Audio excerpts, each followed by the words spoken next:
Welcome to the DD show clips. हमारा उद्देश्य है कि आप कम समय के अंदर ज़्यादा चीज़ें सीख पाओ, तो देखते रहो और सीखते रहो। ये जो कोल इंडस्ट्री वाला आपने एग्जांपल दिया था ना, एक इंस्टाग्राम पे रील वायरल हो रही थी। कोई दो इन्फ्लुएंसर हैं लड़कियां, तो उनके टोटल मिला के 54 मिलियन के आसपास सब्सक्राइबर है, फॉलोअर्स है। तो एक और बंदा है जो कोल इंडस्ट्री में, जिसके पिताजी का बिजनेस और वो फैमिली बिजनेस है, तो उससे पूछा गया आपके कितने फॉलोअर्स है। वो कह रहा मेरे 54 मिलियन तो नहीं है, 54 मिलियन से ज़्यादा ही है, लेकिन बैंक अकाउंट में। बोलो, तो वही मैं कह रहा हूँ, वहाँ द बिग वेल्थ जो मैटर्स है ना। देखो, आपको ये चीज़ समझनी है कि जब तक आप इंसान के डेली कंजम्पशन के पार्ट नहीं बनोगे, आप बिग वेल्थ नहीं बना सकते। अब कोयला है, कोयले से क्या जनरेट होती है? एनर्जी डेली यूज़ है, तो कोयले में पैसा बनेगा। ठीक है, अगर आप मेडिसिन में हो तो मेडिसिन तो डेली यूज वाली आइटम है, आज करोड़ों लोग बीमार हैं, तो उनके लिए बनेगा। तो आपका बिजनेस जो है, अगर वो सिर्फ एक इन्फ्लुएंसर बिजनेस है, तो उसकी एक बहुत सॉलिड कैप है, बहुत सॉलिड कैप है। वो एक लेवल के बाद नहीं बढ़ सकता। इंडिया में 20 करोड़ 50 करोड़ बन जाएगा, कहीं और 200-500 करोड़ बन जाएगा। बट आप कहो कि मेरे को 1000 करोड़ 2000 करोड़ 5000 करोड़ का बिजनेस बनाना है, तो वो I have my doubts. I have not seen any creator. नहीं, अगर हम इसका रोनाल्डो का एग्जांपल लेते हैं, तो वो he is not a creator, he is actually an athlete in one of the highest paying games. तो ठीक है, वो शौक के लिए क्रिएशन में आ गया, या फिर जो भी है उसको अपनी पर्सनल ब्रांडिंग करनी है। But generally the big wealth is silent, वो लोग आते भी नहीं है सामने। Make sense. मेरा कहने का एग्जाम्पल यही था, मतलब ये था कि पर्टिकुलर जिस इंडस्ट्री में हम हैं, ये वाली इंडस्ट्री में। अब जैसे फॉर एग्जाम्पल इन्फ्लुएंसर जो होते हैं, वो 100 करोड़ में मान ले तो टच कर जाएंगे, लेकिन 100 करोड़ के बाद वो ये काम नहीं करेंगे। राइट। 100 करोड़ के बाद वो दूसरी इंडस्ट्री ट्राई करेंगे, जैसे सेस बेस्ड हो गया या XYZ डिफरेंट इंडस्ट्री होगी, वो उस चीज़ में डेफिनेटली ट्राई करेंगे, क्योंकि है, इसकी लिमिट है, कैप है। देखो, मैं आपको एक बात बताता हूँ। मैं काफ़ी इन्फ्लुएंसर्स के इर्द गिर्द रहा, मेरे दोस्त भी रहे। मुझे लगता है कि एक तो इन्फ्लुएंसर को ये क्लियर होना चाहिए कि उसकी एक शेल्फ लाइफ है।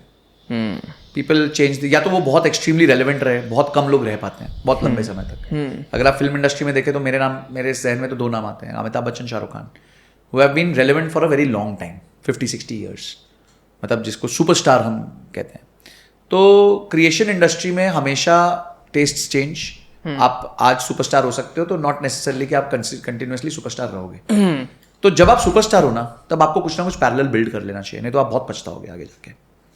सेकंड है कि जो सुपरस्टार बन जाता है ना, वो बहुत हाई हेडेड हो जाते हैं, और जब वो हाई हेडेड हो जाते हैं ना, तो एक ऑर्गेनाइजेशन बिल्डर जो होता है वो हाई हेडेड नहीं हो सकता, क्योंकि उसको बहुत लोगों को साथ में लेके चलना होता है। जब वो सेलिब्रिटी होता है तो सब उसको भगवान मानते हैं, पर जब वो एक ऑर्गेनाइजेशन चला रहा होता है या उसको एक एंटरप्राइज बिल्ड करनी होती है, तो he has to take many people together. So that time he has to put his ego in the garbage bin and then work with them. अपना भी हाथ गंदा करना पड़ता है, अपने आप को वो अपनिज भगवाने वाला जो फीलिंग है उससे दूर रखना पड़ता है, तब जाके वो अपने लिए कुछ अच्छा क्रिएट कर पाएगा। देखिए, ABCL क्यों नष्ट हुआ? जब अमिताभ बच्चन का जो वो था, प्रोडक्शन हाउस था, खत्म हो गया था, घर बिकने वाला था।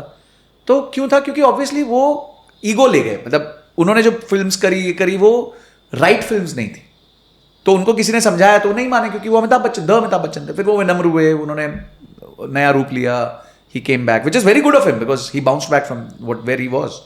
But at the end of the day ये चीज़ें बॉदर करती हैं। तो मेरा मानना ये है कि इन्फ्लुएंसर्स को पैरेलली कोई ब्रांड के साथ जॉइंट वेंचर या अपने नाम का कोई कुछ खोल लेना चाहिए, so that they can do it, and they should not do it themselves, they should always have a co-founder to do it.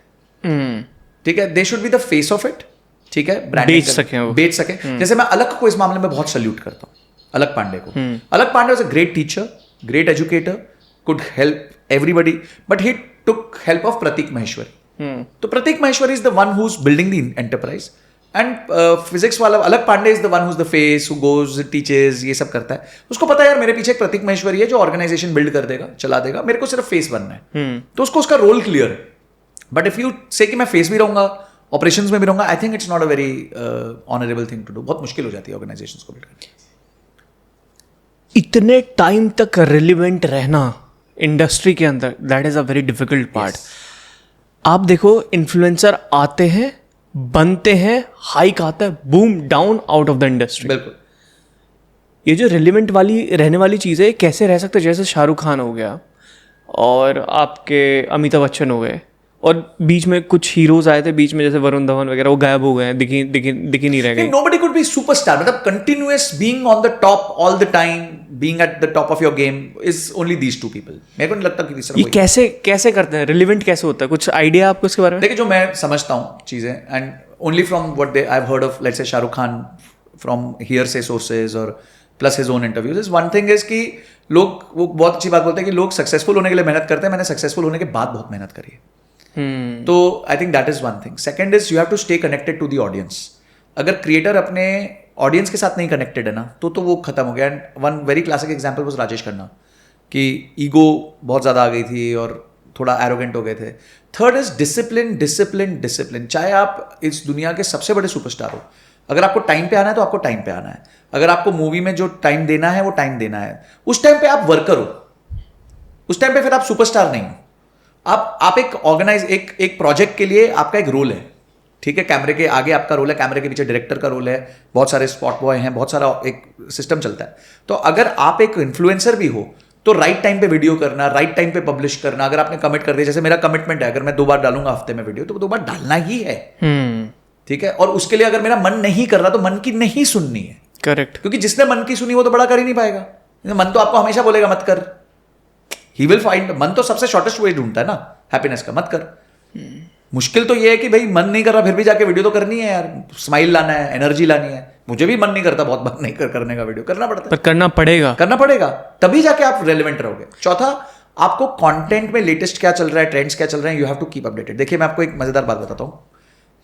Sonu Nigam is one of the most revered singers of our time. Today if he goes to stage and sings अच्छा सिल्ला दिया तूने मेरे प्यार का, which was his first ever song. People will dance, clap, बहुत मजे करेंगे. पर यही अगर जाकिर खान है या फिर आपके वो दूसरे कॉमेडियन हैं जो बस्सी हैं, अब अनुभव बस्सी, वो अपना एक जोक रिपीट कर देंगे ना, या एक शायरी रिपीट कर देंगे, लोग बोले इसके पास दूसरा कंटेंट नहीं है. So a content creator has to always keep on working on his new content. चाहे उसके लिए वो टीम रखे, कुछ भी करे. And obviously content is very personal. आप अपनी टीम रख के प्योर कंटेंट नहीं क्रिएट कर सकते, या चैट जीपीटी से नहीं कर सकते. आपका फ्लेवर नहीं आता उसमें. हाँ, हेल्प मिल सकती है कुछ लेवल तक, बट आपका फ्लेवर नहीं आता उसमें. तो आई थिंक मेरे को लगता है कि सिंगर्स के पास एक थोड़ा एडेड एडवांटेज है कि वो जब पुराना गाना भी गा देंगे, उनकी रॉयल्टी बहुत लंबी चलती है versus a royalty of let's say a content creator like ourselves और एनी कॉमेडियन और that way. So I think ये सब चीज़ें हैं जो एक रेलिवेंट कंटेंट क्रिएटर को ध्यान रखनी चाहिए. अगर content creation is your business, then make it your business. Because business में भी हर आदमी को टेक्नोलॉजिकली इंप्रूव करना पड़ता है, रिसर्च एंड डेवलपमेंट करनी पड़ती है, डिसिप्लिन से काम करना पड़ता है, रोज सुबह ऑफिस जाना पड़ता है. तो वो भी आपके लिए भी बिजनेस है, तो उसकी तरह ही करना पड़ेगा आपको. फिर आप शहनशाह हो गए दुनिया के सामने, पर पर्दे के पीछे तो आपको बॉस एक हार्डवर्किंग इंडिविजुअल रहना पड़ेगा. इसलिए जितेंद्र ने एक बहुत अच्छी बात बोली थी. बोलते कि यार हमारा जो काम है ना, legendary actor Jitendra, he said कि we are also labor, it's just high paid labor, which is very laborious ना. आप सोचो कितने डिफिकल्ट एनवायरनमेंट में वो डांस करते हैं, काम करते हैं. एक्सट्रीम एनवायरनमेंट्स होते हैं जहाँ पे उनको कभी कभी रोना है, हंसना है, इतनी सारी लाइट्स हैं, तो प्रेशर है, परफॉर्मेंस प्रेशर्स है, तो बहुत चीज़ें हैं. So I think that is the game of content creation.